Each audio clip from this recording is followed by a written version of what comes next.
Kalau bau wanginya ini semakin menyengat gitu ya, semakin dekat berasanya, itu dia masih jauh, Beb. Tapi kalau misalnya bau wanginya ini berangsur-angsur menghilang gitu ya, terus sedikit demi sedikit kayaknya udah nggak bau lagi, nah hati-hati tuh, dia udah deket.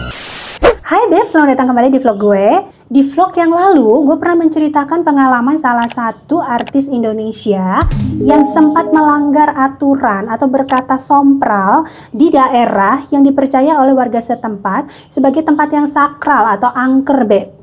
Dari apa yang telah dia lakukan, pada akhirnya dia sendiri menerima konsekuensi yang tidak mengenakan, Beb. Nah, itu ada di vlog gue tentang mati suri. Kalau kalian, Beb semua ada yang belum nonton, linknya ada gue taruh di atas ya. So, kenapa gue kembali menyinggung mengenai pengalaman artis ibu kota tadi yang sempat berkata sompral, Beb? Karena di vlog yang sekarang ini pun ada hubungannya, Beb. Jadi gue akan membahas kata-kata yang dilarang untuk diucapkan jika kalian sedang berkunjung di tempat-tempat yang konon katanya dinilai angker atau disakralkan oleh warga setempat, Beb. Uniknya, kata-kata ini tidak terdengar aneh dan bahkan seringkali kita ucapkan dalam kehidupan sehari-hari, Beb. Lalu apa aja kata-kata yang dilarang tersebut?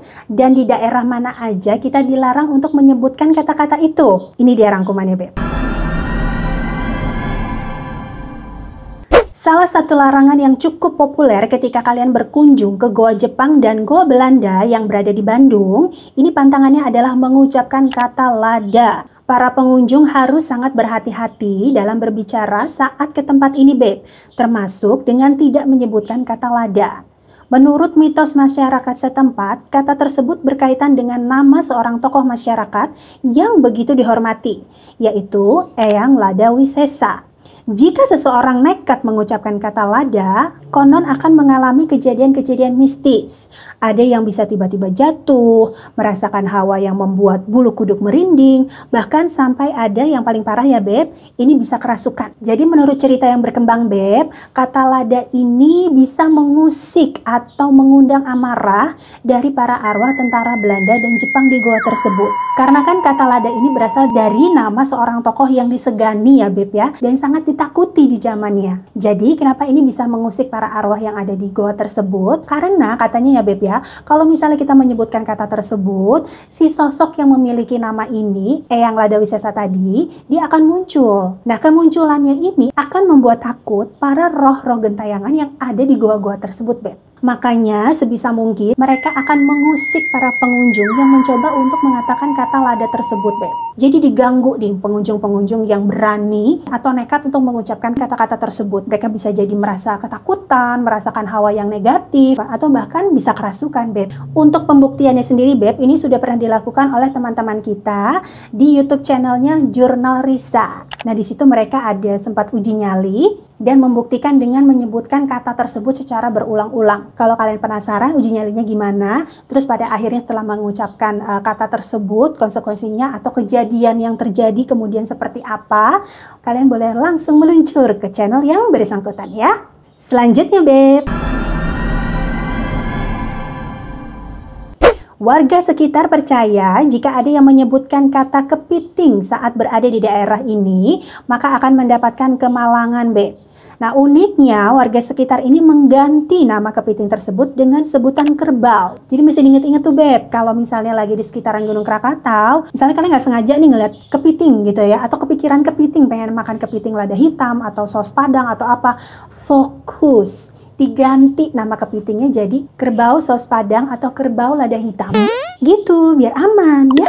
Lalu, masih di tempat yang sama, Beb, jika menemukan rumput liar yang disebut dengan oyot, maka kita tidak boleh menyebutkan nama tersebut. Akan tetapi boleh diganti dengan kata kesara. Kesara ini adalah istilah yang digunakan untuk pengucapan tali kekang buat kerbau, Beb. Jadi masih nyambung kan tuh, kepiting diganti kerbau, terus oyot diganti sama kesara. Apabila hal-hal tersebut dilanggar, Beb, pasti ada aja kemalangan yang akan dialami oleh pengunjung. Contoh, misalnya pengunjungnya tiba-tiba sakit perut. Padahal pas datang ke situ aman-aman aja, nggak kenapa-napa. Setelah mengucapkan kata tersebut, bisa jadi sakit perut. Atau malah yang lebih sialnya lagi, itu bisa kehilangan perahu, Beb. Kan menuju ke situ biasanya pakai perahu ya. Nah, itu entah gimana, apa ke bawah ombak, hanyut, atau seperti apa. Pokoknya hilang aja tuh perahu. Nah, terus ntar baliknya gimana? Berenang. Di sini Beb, masyarakatnya tidak boleh menyebutkan nama kucing atau kalau dalam bahasa Sundanya itu adalah ucing. Karena adanya larangan dari para karuhun atau leluhur yang dulunya ini punya nama belakang ucing Beb. Jadi kalau misalnya ada seseorang nih nggak menuruti perintah dari para karuhun ini, maka dipercaya akan terjadi suatu peristiwa. Oleh masyarakat setempat, nama kucing atau ucing akhirnya diganti dengan enyek. Oleh masyarakat Cipancar, kucing ini diberlakukan sebagai binatang yang sangat disakralkan, Beb. Ini terbukti dengan adanya upacara pemandian kucing yang dilakukan oleh masyarakat setempat, khususnya apabila terjadi musim kemarau yang berkepanjangan, terutama yang terjadi di desa tersebut ya, Beb ya. Bahkan di upacara tersebut si kucing ini pun diarak dengan menggunakan kurungan, Beb. Kemudian oleh masyarakat setempat, kucing itu disirami, kayak dimandiin gitu, Beb. Namun upacara ini sekarang sudah tidak dilakukan lagi, Beb. Jadi cuma sampai ke generasi ke-14. Karena masyarakat sekarang apabila mengalami kemarau panjang, mereka melakukan ritual yang lebih kepada keagamaan. Semacam sholat istiqo atau sholat berjamaah meminta hujan, Beb. Universitas Gadjah Mada atau UGM ini merupakan salah satu kampus tertua di Indonesia. Sebagai kawasan yang tergolong rimbun, tak salah memang kalau kawasan ini terkenal cukup angker.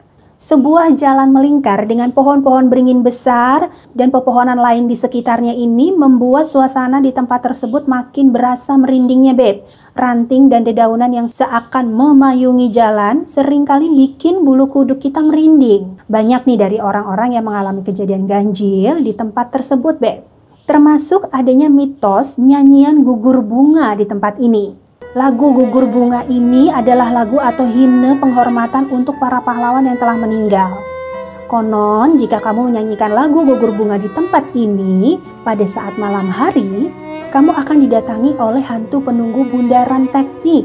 Jadi katanya ya, dia akan menampakkan dirinya itu dalam wujud yang menyeramkan, Beb. Jadi bukan wujud yang menyenangkan, justru yang menyeramkan. Dan kedatangannya ini sendiri ditandai dengan bau wangi, Beb. Kalau bau wanginya ini semakin menyengat gitu ya, semakin dekat berasanya, itu dia masih jauh, Beb. Tapi kalau misalnya bau wanginya ini berangsur-angsur menghilang gitu ya, terus sedikit demi sedikit kayaknya udah nggak bau lagi. Nah, hati-hati tuh. Dia udah deket. Bisa jadi dia udah ada di belakang kalian semua. Tempatnya ini ada di puncak Gunung Hibata yang berlokasi di Kabupaten Bone Bolango, Provinsi Gorontalo. Puncak Gunung Hibata ini menjadi salah satu tujuan berwisata. Jadi nama Hibata ini sendiri terdiri dari dua kata, yakni Huta Mobata yang artinya tanah basah. Sehingga di tanah ini banyak sekali tumbuhan yang tumbuh sangat subur meskipun dalam kondisi musim kemarau melanda. Banyak lahan perkebunan warga yang berada di lokasi tersebut. Meskipun musim kering, buah-buahan serta tanaman padi ini nggak ada yang mati, Beb. Jadi tetap subur aja. Makanya dinamakan dengan Huta Mobata atau tanah basah. Namun ternyata nih ada pantangannya, Beb, kalau misalnya kalian sedang berkunjung ke sana. Jadi kalau pas lagi ada di puncak gunungnya, kalian ini dilarang untuk mengucapkan beberapa nama hewan atau binatang. Antara lain kambing, sapi, anjing, sama kucing. Ini 4 ini nggak boleh, dilarang. Kalau misalnya kalian tiba-tiba melanggar, baik disengaja ataupun nggak disengaja, pasti tiba-tiba akan terjadi satu peristiwa, Beb, yaitu perubahan cuaca secara drastis. Jadi yang tadinya tuh misalnya pas kalian sampai sana terang benderang, awannya cerah, langitnya biru gitu ya, nggak kenapa-napa.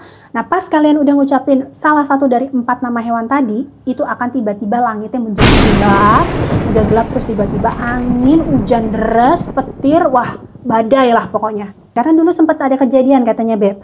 Ada beberapa pengunjung yang datang ke puncak Hibata, kemudian dia mengucapkan salah satu nama dari hewan tersebut. Sekonyong-konyong, ini perubahan cuaca secara drastis, Beb. Hujan gede banget, ya kan, terus langsung disusul dengan petir yang saling bersaut-sautan, kemudian angin, wah pokoknya badai banget. Yang pada akhirnya membuat para pengunjung ini ketakutan. Mereka turunkan ya dari puncak Hibata tersebut, dan pada saat turun kaget mereka, Beb. Melihat cuaca di bawah puncak Hibata ini terang benderang, cerah, kayak nggak ada bekas hujan sama sekali. Nah, dalam keadaan yang ketakutan serta kebingungan seperti itu, Beb, ada satu warga setempat nih yang lewat papasan gitu ya. Terus ngelihat mereka kayak kebingungan, ketakutan, akhirnya ditanya, kenapa? Mereka ngejelasin kan ya, apa yang terjadi pada saat mereka ada di puncak Gunung Hibata tersebut. Nah, oleh warga setempat ini kemudian ditenangkan dan dijelaskan kenapa bisa terjadi peristiwa yang demikian. Belakangan akhirnya mereka sadar, Beb. Mereka mengerti bahwa mereka telah melanggar apa yang disakralkan oleh warga setempat. Makanya terjadi satu peristiwa yang tidak mengenakan untuk mereka. So, Babe, itu tadi ya. Jadi kalau misalnya kalian lagi berkunjung ke satu tempat, dimanapun lah yang menurut warga ini disakralkan, atau ada aturan-aturan yang memang harusnya kalian turuti, jangan dilanggar. Jadi ada baiknya kalau kita tetap menjaga ucapan, perilaku, tindakan gitu ya, dimanapun kita berada, Babe. Oke, Babe, itu tadi video yang sangat singkat, tapi mudah-mudahan bisa menjadi pembelajaran yang baik untuk kita ya. Terima kasih banyak untuk kalian yang sudah menonton sampai akhir. Jangan lupa untuk klik like-nya, kemudian komen-komen, di-share yang banyak, serta subscribe. Sampai jumpa lagi di video berikutnya. Bye, Babe!